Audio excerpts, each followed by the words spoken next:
Laras kabeh iki apa to sing digoleki yen ora ngapura ing ngapura. Ana pinggete ngrasa antarane tangga siji lan sijine aja dilestarekke ning kudu dadi ilangke. Cocok. Nggih mboten. Napa-napa niku wong jenenge menungso yen isih urip mesti kedunungan salah lan dosa. Apes murka lali niku sandangane menungso. Betul. Mula kabeh niku becike tinimbang ngoreksi kekurangane wong liya luwih becik kita introspeksi diri, mawas diri, dandangi awake dhewe karep saya becik. Laras Mas, laras. Nggih Mas Gareng. Tidak saling menyalahkan tapi saling memaafkan. Inggih. Awang yo anu napa niku priyayi niku nek ngapura wis atine yo lega, ora ngergeti pikiran, ora marake penyakit. Boten ganjel kan ati. Betul. Nggih. Mas Gareng, menika gandeng bintang tamu akeh banget. Iya mbok siji diaturke. Ditajake Mas. Ayo mesti no. Mumpung iki nggih suasanane sing suasana ngaten iki. Nggih. Nggih, malah pun ngumpul kabeh. Alhamdulillah. Sampun pareng sowan sedayanipun. Nggih. Menika mbak-mbak Waranggono yang sedang naik daun kabeh. Nggih, naik daun bangsa ulut keket dadi naik daun. Ya ora kok ya. Nggih, bakune nembe dipun petang kalian para penonton. Leres. Nggih, Menika anu Mas Gareng aku tak nyuwun tulung sik. sinten Mas? Menika saking panjenengan Bapak Junedi ngatur para warga Kedung Salam minal aidin wal faizin. Banyak salah kami sekeluarga mohon maaf yang sebesar-besarnya. Nggih. Menika ngersakaken lagun Podang Kuning dening Mbak Lintang Kairo. Wah. Iki bukan kamu sing aduh papane. Kok adoh pamane kowe? Aduh asale Kairo. Oh iya. Kairo. Wis lintang saka Kairo sisan. Ulah, tapi kowe betah Nggih, iki. heeh. Iki betah Mbak Lintang, ayo mriki Mbak Lintang Kairo monggo jeneng ngedaki Mas Gareng ini metaran Mas Agil.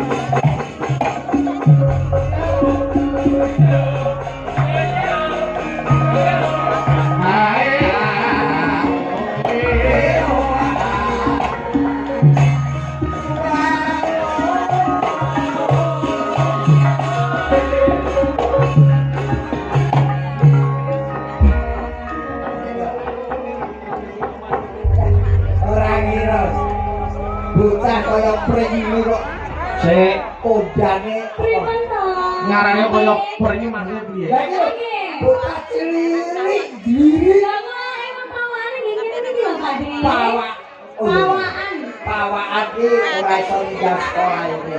Nggih. Sing penting ada cilik sehat ya, Bro. Sehat Pak De, alhamdulillah. Sik.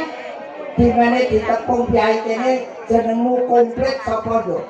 Nggih saderengipun ngaturaken sedalu Kakang. Para Bapak Ibu sekalian Masya Allah. Niki kok takjub sekali penontonnya sangat banyak Pak De. Penontonnya uang kok banyak. Maksudnya niku Akeh banget niku lho. banget ngono. Lagi ampun banyak. Nggih awet saking mriko wau sampun Iki ora mung saka desa kene, uga desa tetangga padha mirsani bahkan di luar kecamatan pun sami. Saka Blitar enek, saka Surabaya enek, lengkap sana nggih. saka Jember enek. Tapi iki cocok karo Pak Junedi ning gelar tontonan. Amin. Ayo no. Alhamdulillah. Nggih. Jenengmu sapa jenengmu? Kula Lintang Kairo. Komplite. Lintang Kairo. Tok Wis tok. tok. Lintang Kairo wis komplit kuwi. Sajane wonten lho Pak De. Apa?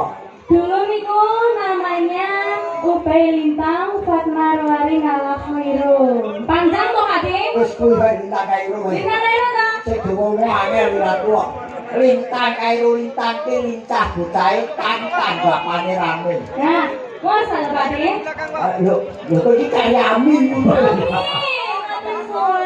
Ayo Mbak Lintang iki didongakne leluhur ya kudu amin no. Amin. Kok tembung ora enak. Apa nek salah lho? Didongakne leluhur ki wis podar e.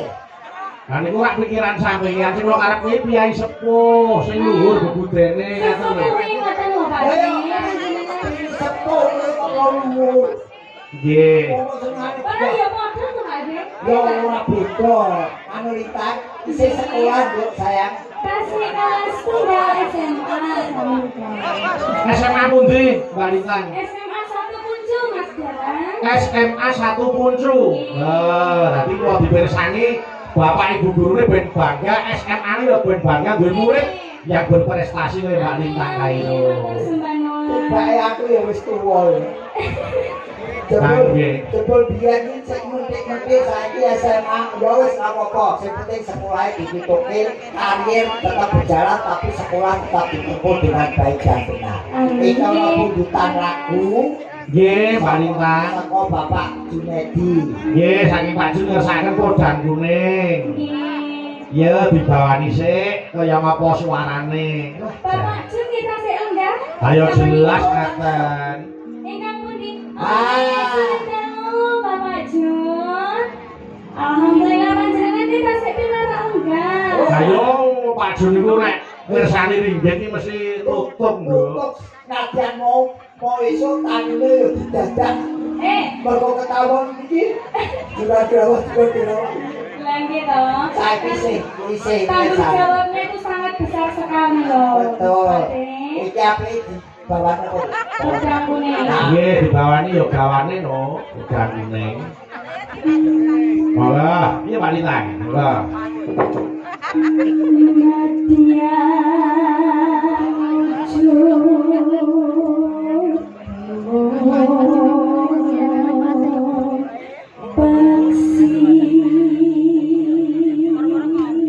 Suarane iso mbok kredit lho. Kowe tuh nyanyi sak nyanyian iki iso nggo ngangsul kendaraan. Ya ampun. Wes, luar biasa. Kasih ajar sami Pak De. Ajar yo njaluk sangu.